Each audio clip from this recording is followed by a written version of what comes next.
Hello, team, and welcome to another ATP Geopolitics video with myself, Jonathan MS Pierce. This is a Ukraine war news update for the, 28th of April, 2023. It's Friday. I've got that Friday feeling, which is, in case you don't know what a Friday feeling is, the feeling that you got so much news to talk about that you need to bend time, space time, to fit it into your videos. That's a Friday feeling. So let's get on with it. Okay, let's go to our usual opening gambit, which is the Ukrainian release figures for the Russian losses for the day before. All the usual caveats apply. I find these indicatively useful and give me a really good sense of what's been going on the day before, if the headline numbers aren't particularly accurate. But some of these figures, when it comes to things like pieces of equipment that you can verify with footage and imagery, then I think this is a useful document. 540 liquidated personnel, there or thereabouts, for the last couple of weeks, slightly lower than the previous days, in line with kind of yesterday, to show that I think things are quietening down on the front. We are transitioning to a period of Russian culmination, and Ukrainians getting ready for their counteroffensive. 3 APCs, no tanks, 3 APCs, so that's really low. However, really high number of artillery systems, 18 artillery systems or pieces taken out yesterday, and 1 MLRS. That is a significant number, and I think this talks to the idea that Ukraine really are explicitly targeting, with counter battery and other forms of warfare, targeting the artillery systems of the Russians. 1 anti-aircraft warfare system, very useful, though it does depend. There's quite a big range of what that might be. If it's something like an S-300, then that's really valuable. If it's the other end of the scale, some kind of old auto cannon stuck to the top of an LTB, then it's less valuable. UAV operation, 6 drones. These figures were compiled before the drone and, well, mainly cruise missile attack from last night. So the cruise missiles aren't factored into this summary, but there was a big old cruise missile attack last night. 14 vehicles and fuel tanks and 1 piece of special equipment, something like a radar and electronic warfare piece of installation or something. So yeah, pretty average, although high for artillery systems, and that is significant. Right, 21 out of 23 cruise missiles, KH-101, KH-555, were taken out, as well as 2 drones in a pretty large attack. Last night, that is, Tim White says air defense has improved, especially with Patriots, which is probably why Russia targets civilians and cities which have fewer defenses, such as Mykolaiv yesterday and Uman today. And Uman was hit. Just in case you don't know where Uman is, so here we have our normal map of Ukraine. Uman is right in pretty much the center here, quite a long way away from front lines, but that was hit by cruise missiles, and quite a bit of devastation took place. We'll come on to that in a second, but before I get there, indeed, Tim White talks about it there. Before I get there, I just want to talk about air defense systems and a little bit around. I might have a separate video on this. So, okay. Right, first of all, some other reports from today, says Andrew Perpetua, not all confirmed. Kizumis was struck by guided bombs. So this is in Dnipro River here, and we are seeing the Russians use FAB 500 guided bombs to wreak devastation across the Kherson region. Now, this Zaporizhia was struck by Smerch, and videos of various Russian equipment on the front line south of Orokhiv were also hit. So that's what Andrew Perpetua says. But I want to concentrate on this idea. So the Russians are using their FAB 500 bombs in a number of places, Bakhmut, up near Kharkiv, but also here. What this has then meant, as far as I can work out, is that the Ukrainians have moved forward air defense systems to try and take out these aircraft as they hit, or to be a deterrence for these aircraft. And then these S-300s are being hit by Lancers. I don't know if that was a purposeful move by the Russians. If it was, it's very clever. They're kind of baiting the Ukrainians to move up their air defense systems. But we've had a couple of days of Ukraine losing really high value air defense systems. This is a less high value one, but still useful. It's a Gepard being hit by Lancet. Doesn't look like the Gepard was destroyed. However, that's still not ideal. As you can see here, the Gepard is hit. I think, oh no, it's at the front there, but it kind of bounces off. Don't know if it did too much damage, but it might be that those cannons are not operable now. It's kind of bounces off. Okay, fair enough. But then we see something like this, and this, right? I'm going to get a little bit angry here, right? Because you have two S300s by the looks of it, parked right next to each other, out in the middle of nowhere. I don't understand how, at this point in the war, whenever you have an S300, you aren't parking it out there and you're putting two taller, longer trucks each side of it, and maybe some hoarding at either end, so some wooden boards either end, that box in the X300 and then put some netting over the top, so that if a Lancet hits it, it's going to hit the side of a truck or a bit of boarding and explode there and protect this. Quite why you've got two S300s out in the open inviting the Russians to attack them, unless these are decoys, and I don't think they are, because decoys don't do this, right? Two of them parked next to each other. I am genuinely angry. Like, this is absolutely stupid, right? These are really high value pieces of kit. They can't make these anymore. They can't make the rockets. I think the last time Ukraine made one of these rockets was in 1995 or something. So you start losing kit like this, it's just so stupid. Why you don't have at least netting over the top of every single one of these? Now, I think luckily the other one got away without being affected by that hit. But man, that is a high value target just sitting there like a sitting duck. And you're starting to get a lot of people complaining about these getting lanceted. Russia starts using Su-34s 40 to 50 kilometers away with these guided bombs hitting areas like Berislav Hard. Ukrainian air defense cannot reach that far, as they kept further back to be safe from strikes. So Ukraine moves up 4 S-300s with a range of 70 to 90 kilometers to within 30 kilometers of them, and then they get lanceted. Welp.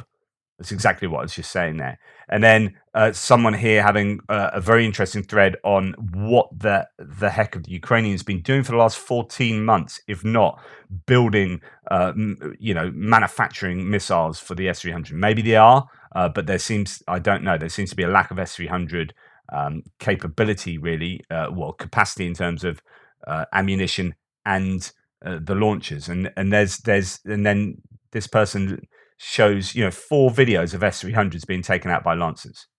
What is going on? It's just, as I said yesterday, when another air defense system was at radar, no, it's a Tor that was hit by Lancet. Is like, you should have every time you send out your air defense systems, your mobile air defense systems, you should have an autocannon driving alongside with it. Although we just saw an autocannon just get hit by a Lancet without even knowing it was there. So you should have, every time you send out an S-300, you either box it in or you park it in a massive farmyard barn, and you say to the farmer, we are requisitioning this barn for military purposes. I'm sorry, tractors need to go out. This bad boy's going in. You do not park an S-300 out in the middle of nowhere. Like, I'm no military expert, of course I'm not, but there seems to be a stupid amount of footage of Lancets hitting high-value Ukrainian targets, and that shouldn't happen.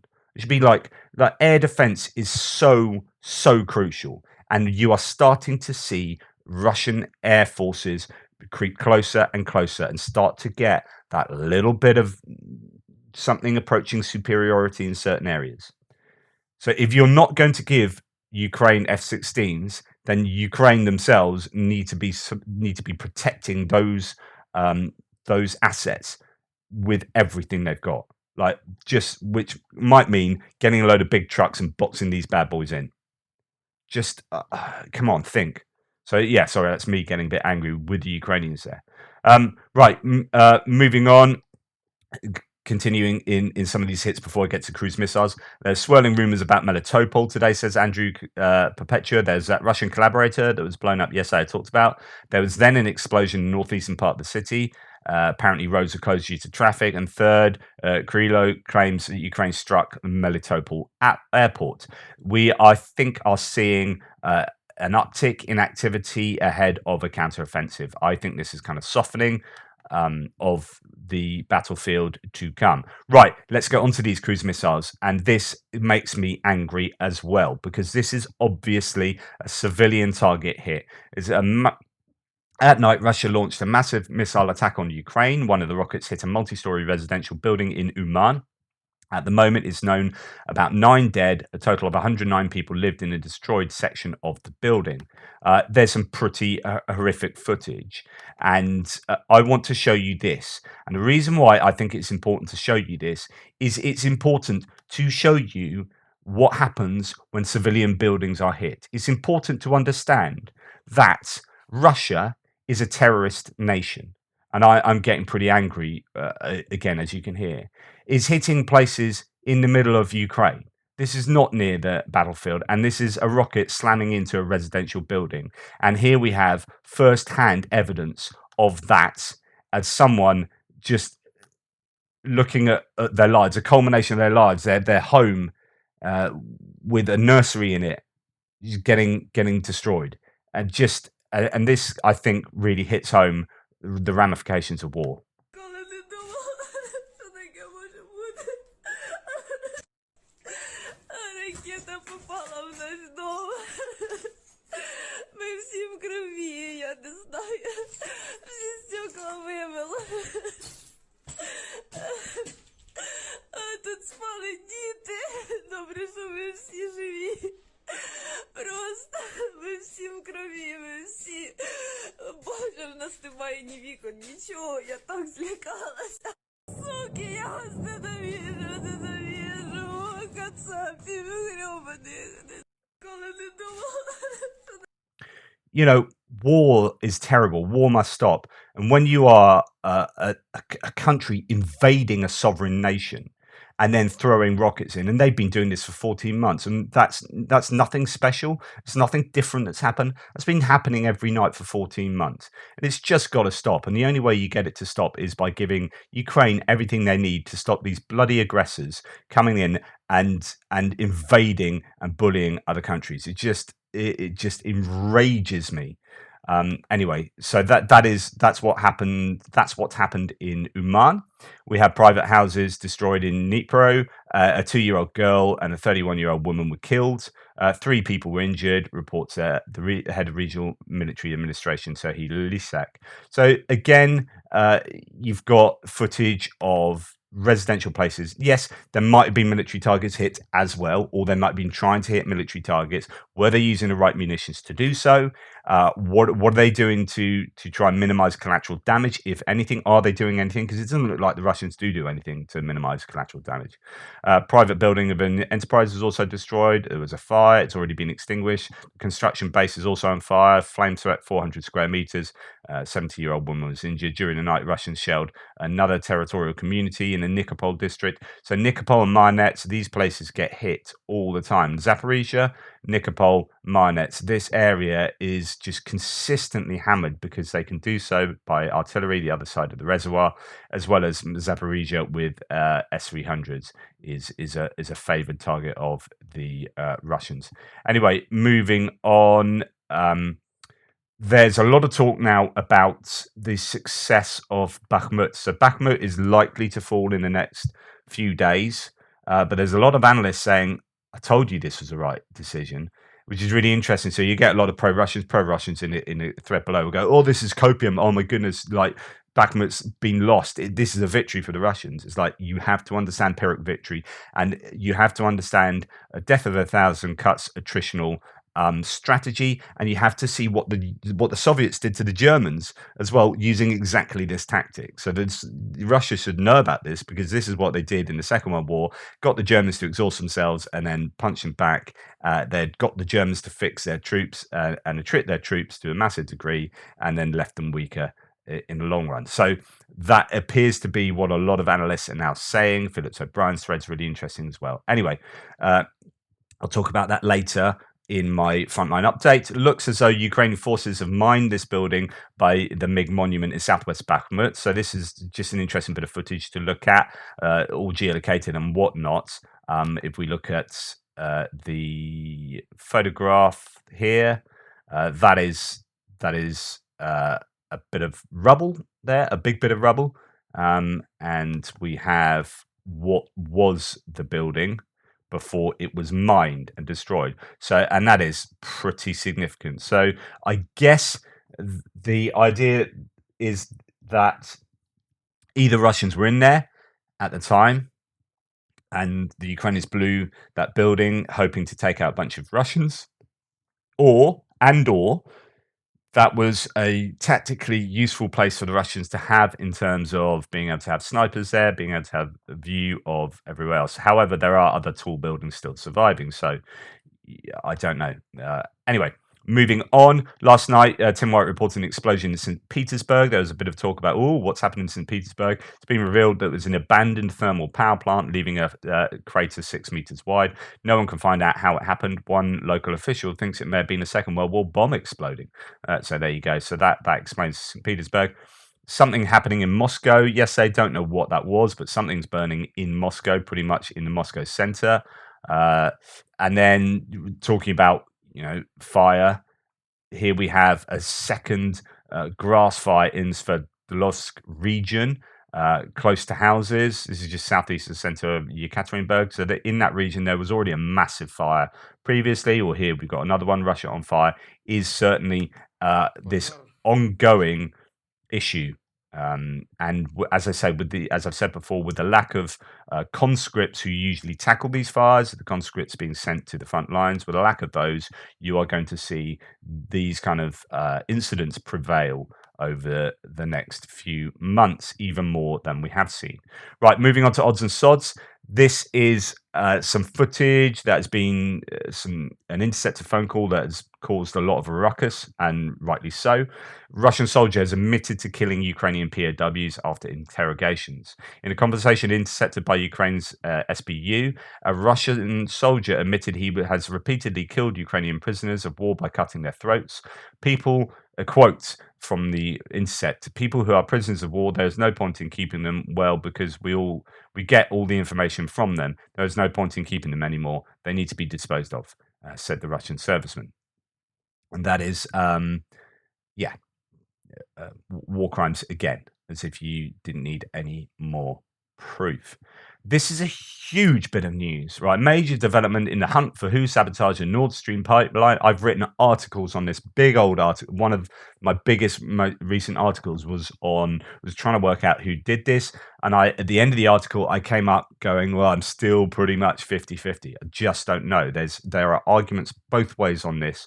Well, here is a massive piece of evidence to suggest that Russia might be behind it. Investigators from Norway confirmed photos from a Danish trawler that show Russian special vessel SS-750 containing a submarine was at the scene 4 days before the explosion. This is widely reported. Indeed, the Danish article here: defense confirms Russia has special vessel near Nord Stream's detonation point.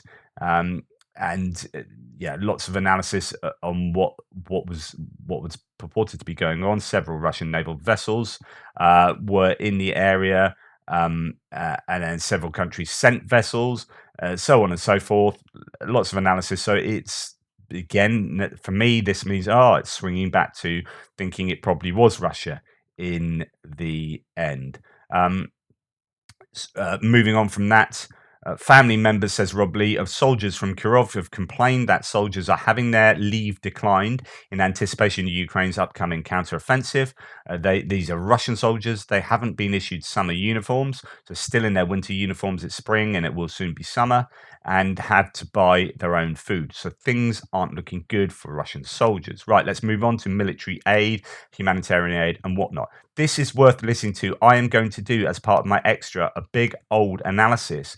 there are people in my threads saying, yeah, okay, I support Ukraine, but we're spending way too much money as US viewers. We're spending way too much money on supporting Ukraine because you hear these big dollar expenditure. And you're thinking, goodness me, they're just throwing money at Ukraine. But actually, understanding that this is all part of military budgets, understanding that this kind of would have been a lot of this would have been spent anyway. This is like a part of the upgrade. So when you're upgrading all of these, say, Avengers to replace them with strikers, and you're giving these Avengers to Ukraine, and you're saying these Avengers cost X million dollars. And we're buying these strikers in and backfilling, and that's X million dollars. That was going to happen anyway. And there are arguments to suggest that giving stuff away is actually cheaper than decommissioning it when you've got to get rid of, dangerous chemicals or expensive bits of equipment or strip them down. And that costs a load of money to do that. And you have to get contractors in to do that and all that kind of stuff. Or you take these things that you're going to get rid of anyway. This is like your drawdown. You're going to get rid of this anyway. You're going to give them to Ukraine, and you say, and we've just given them $50 million of stuff. Yeah, $50 million of stuff that you were just about to get rid of. Okay, this isn't the same for all bits of kit they're giving, but what I'm trying to say is the financial cost of the aid to Ukraine is given in these headline numbers that are usually wholly misleading. They're useful in some terms. You're trying to say, look, how much we're giving, you should give just as much type thing. It's about like almost virtue signaling to the world, but actually it hides a lot of nuance. Well, here you've got a guy from the Hudson Institute. Hopefully I've got the sound up enough. You often hear from people who are against U.S. support for Ukraine that we have to stop writing blank checks to Kyiv. There's never been a blank check written and sent to Ukraine. The vast majority of the money that is provided to support Ukraine never leaves the United States. It stays right here in the U.S., supporting the U.S. defense industry and American jobs. The little bit of money that goes to Ukraine is done so with the highest levels of transparency and accountability, so we know right where it goes. Those advocating for no blank checks are either trying to mislead you or they're clueless as to what's actually happening. You often Really important. That's a lovely little summary. I'm going to take that idea and I'm going to talk about actually what that money's paying for as well in terms of strategic gains. So watch out for my extra later. Although it's a massive old analysis I've got to go through to share with you. Right, away from national military aid, here we have 101 People's APC project is complete. The final two are passed to the Ground Forces Command. Ukrainian people and foreign donors bought 101 APCs, 40 Spartan, 21 Sultan, 2 Samaritan, 3 Samson, 2 FV434, 24 FV432, 8 Stormers and 1 Shielder. Most of these look like old British APCs or similar. I don't know all of these, but I'm fairly sure these are British ones. They all begin with S. Donations spent 275. No, goodness, that's £5,275,600. So yeah, I think this is probably a British one. But as you can see, so these are wildly differing APCs that will have. I doubt many of these are going to be sent right to the front line to be the most useful APCs because, as you can see, that's pretty old. But if it can move troops around, remember Ukraine is a massive country. Right, and they need troops along the Moldova, the Transnistria area. They need troops all along the northern border. So you're going to need. So if these guys are using decent APCs, then actually you want to backfill these with older APCs possibly and get those decent APCs down to the front line. That kind of thinking is really important. Anyway, fantastic that help comes from many different sources. 14,000 Ukrainian troops have been trained in the UK since the start of the invasion. Since the start of Russia's full-scale invasion, 14,000 Ukrainian troops have received training in the UK and then gone to the front line, says Andrew Morrison, the British Parliamentary Under-Secretary for Defence. So that's thanks to the UK for sorting that out. That's useful, really helpful. Okay, here we have the new Ukrainian 37th Marine Brigade already using the long-awaited American APKWS in Kherson Oblast. The APWKS is essentially Hydra 70 unguided rockets fitted with a laser guidance kit to create a precision weapon. In this case, the launcher is mounted on a Humvee. So, right, what is this? Advanced precision kill weapon system. These don't have huge range. At the moment, I think these are 1.1 to 5 kilometer range, effective firing range. So they're a bit like your man pads or ATGM sort of type rockets. And I believe they can take out. Well, in fact, let's look at the bottom of this wiki article. This is a really useful summary of what's been given to Ukraine. So Ukraine is being supplied with APKWS rockets following the 2022 Russian invasion of Ukraine. As part of an aid package announced by the US in August 2022, the LL3 Harris Vehicle Agnostic Modular Palletized ISR rocket equipment, Vampire, system will be sent. I love it when you get, I want to really call this Vampire. So what words can we put together to make this acronym? Vehicle. Yeah, we'll throw that one in. Agnostic, like I'm an agnostic. So can we throw that in? Yeah, agnostic. It might mean something to do with military, something. Yeah, so on and so forth. You can imagine them doing. Anyway, I digress. The system consists of a sensible and full-barreled APKWS rocket launcher that can be mounted on trucks. While it can direct laser-guided rockets on ground targets, the Pentagon specified it as counter-UAS system. Interesting. So unmanned aerial sort of drones, anti-drones by the looks of it, I think. The kit could be ready in May 2023. Well, it's ready already. L3 Harris was formally given a $40 million purchase order in January 2023. The award was part of the US Navy prototype contract that predated the war. Again, interesting. So here's a bunch of money that's going to Ukraine, or paying for equipment that's built and developed in the US going to Ukraine. But actually, that was agreed like several years ago. As part of a pre-war deal. Again, does that get like put into stuff for this war kit? Financing, war financing, even though it was agreed and predated this war. Interesting. These things are complicated. Field testing had begun in 2021, and after the system was submitted to the DoD Department of Defense in April 2022, range and durability tests were conducted in the summer. 14 kits will be installed on vehicles. The US provides Ukraine with 4 systems to be delivered by mid-2023 and 10 more by the end of the year. So interesting stuff there, and it's being fired at, I don't know what it's being fired at, actually a ground target by the looks of it there, a building. So these sort of rocket systems placed on, I think they have 4 tubes, is it? Based on the Hydra 70 unguided rockets. I'll have to look into that at a later point. Anyway, moving on. Poland will simplify the export of drones to Ukraine. The decision was made at the request of the Ukrainian government. The Ministry of Economy of Ukraine reported the drones specified in the order will be able to be supplied under a general permit, which eliminates the need for an individual permit for the export of each batch of drones. So yeah, you can just export them all. It doesn't matter. You don't have to submit them each time you send a batch of drones, and that will kind of lubricate the process with which Ukraine can get drones, at least from Poland. Okay, official Chinese communique on the Zelensky-Xi phone call today. This was a couple of days ago. Much of it predictable. 2 things to note. 1, a strong Chinese statement against nuclear threats. So this seems to be a thing that they really are concerned with. And 2, an interesting Chinese statement that they have sent non-military aid to Ukraine. Interesting. There's a lot of pushback about Ukraine's statement. They had to come out with a statement about this phone call, and it seems to support China's one China policy, which sees Taiwan as part of Ukraine. So a lot of people are going, oh, this is pretty controversial because Ukraine are arguably in the same position as Taiwan, or a very similar position, and yet have they had to compromise because they need China to not? This is one of these moral dilemmas. I don't know the details here, so there's a lot of me kind of joining the dots, and it could be very incorrect. But it could be a case of like Ukraine saying, well, we need China so much at the moment not to support Russia that we'll end up doing a moral bad for this greater moral good as they see it.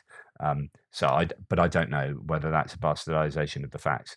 Okay, it's a bit of news that was going around a lot yesterday. Russian colonel has been arrested for stealing 7 T-90 tank engines worth 20 million rubles, according to the Russian newspaper Kommersant. Colonel Alexander Denisov, head of the Armored Vehicle Service of the Southern Military District's Technical Support Department, is accused of large-scale fraud between November 2021 and April 2022 as part of an organized criminal group. Colonel is accused of stealing 7 engines, which were to have been installed in T-7 T-90 tanks. These engines were made at the Chelyabinsk tractor plant and used exclusively in the T-90 and T-72B3 tanks. It's not been disclosed who Denisov was working with or who was buying the engines, but as Kommersant comments, it's not the first time this kind of fraud has happened. The newspaper notes that in 2019, 3 colonels in an armoured vehicle servicing unit were convicted of stealing and selling Kamaz truck engines. So, corruption in the Russian army. Who knew? Russian officials set goal to quietly recruit 400,000 more troops in 2023 for war against Ukraine, without further angering public. The Washington Post says, citing leaked documents. Now, this is what I've been reporting recently, that there have been summonses that have been sent out to various people, students and other people, saying that you need to basically come to the office now and mobilize. So I think that Putin knows that they need to mobilize, can't mobilize due to dissent, and so is mobilizing in all but name. And that will be happening under the radar. So this isn't so much... well, this is kind of military aid, because these, talking about mobilized soldiers, probably mobilized soldiers, I think this is in Moscow. You've got a row of coaches full of soldiers that have been hammered by a truck and caused a bit of damage. So maybe these guys won't get to the front line as soon as they thought they would. Maybe they paid the truck driver to do this because they didn't want to go to the front lines. But anyway, convoy of troops, not quite getting to their destination. Okay, moving on to geopolitical items. First is a draft resolution on Ukraine's victory has been registered in the US Congress. This is super, super important. 26th comes from a couple of days ago. A bipartisan draft, meaning both parties, GOP, the Grand Old Party, the Republican Party in the US, and a Democratic Party, bring out a draft resolution regarding the position of the US House of Representatives on conditions of Ukraine's victory was presented in Washington, D.C. on April 25th, according to Ukraine's ambassador to the US, Oksana Markarova.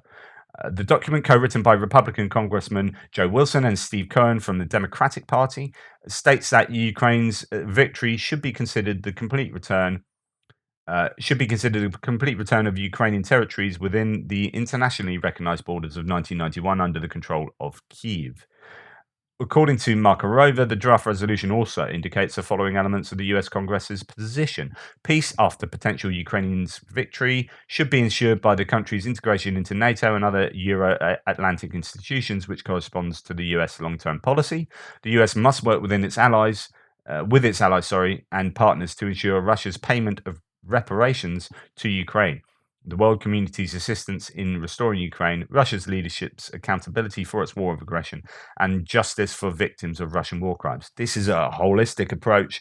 Would be absolutely fantastic if the US could have this in writing, that's what their intentions were. Brilliant. Right, why is this woman not in prison? Sarah Bills, or Donbass Davushka, did a whole video on her recently. The person who was a former US Navy technician who was pretending to be Russian or pretending to be born in Ukraine, but born in here and born there, number of different accounts that she'd given. But anyway, she's being interviewed by Russia Today. What are you doing? How is that being allowed? Lock her up. Oh man, or whatever. But she should not be allowed to speak to Russia Today. Goodness me. Okay, we need to talk about this 3-page decree Putin put out yesterday. It's important. I will talk about this a little bit later. This is Putin. So the first thing to keep in mind is that when Putin puts these things out that give himself power, he keeps them as open and free from restrictions as possible. So what's he doing? He's giving himself more power to mess with foreign assets in Russia in a huge way. I mean huge. Then goes on this source to give a kind of analogy of how that works. This isn't sanctions. This is theft under the disguise of sanctions. This is Russia saying that they have the power to walk into any foreign enterprise in Russia and make them do whatever they want, because emergence of a threat is determined by Russia. And here you can see all that they control, which is everything, referring to text in the document. And here's what they have to pay: an undetermined management fee. And the only way you get out is with Putin's blessing. Now, Russia is facing huge budget deficits, and this looks like a revenue stream. So anyway, I'll look at that in a little bit more detail another time. But it looks like foreign entities, foreign enterprises in Russia are going to be victim to the Kremlin being able to do with them what they want if they deem it necessary. Breaking: Russia has blocked the grain corridor, naval forces of Ukraine say in a statement. This is something that I was expecting to happen at some point. I need to look to see if there's more details about this, but that grain corridor that provides grain to the rest of the world out of the Black Sea has been, it was blocked for a long time until there was an agreement. And I've been expecting Russia to get difficult on this again. It looks like that might well be happening. And obviously that affects, food provision for much of the rest of the world. Okay, Michael McFaul, he used to be a US ambassador to Russia, professor of political science, senior fellow at Stanford University, etc., etc. He's an interesting point. He said very publicly, to clarify, if Cuba is on the US list of state sponsors of terrorism, then Russia must also qualify. I'm not an expert on Cuba. I do not know the facts about how Cuba got on the list. I'm just arguing that Russia is more terroristic. He says, Cuba, to my best of my knowledge, has never attacked civilians in another country like this. But somehow Cuba is on the list of state sponsors of terrorism and Russia is not. And that is not right. Absolutely 100%. You look at the things Russia has done, even over last night, I would say that is terrorism. Czech President Petr Pavel and Slovak President Zuzana Kaputova arrived in Kyiv on a joint visit. Reports the media. So good stuff there. People coming together.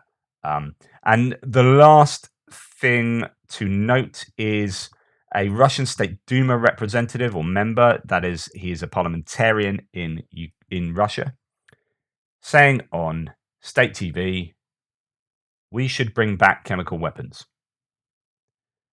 Oh dear. Anyway, that's the news for today. So much. Sorry it's taken this long. Again, sorry, not sorry. It is what it is. Thank you for your support. Please like, subscribe, and share. All the ways you can support the channel are in the description below. If you are able to and choose to do so, I obviously hugely appreciate that. But I also massively appreciate the members of the channel. You are all legends in your own spare time. Thank you. Speak to you later.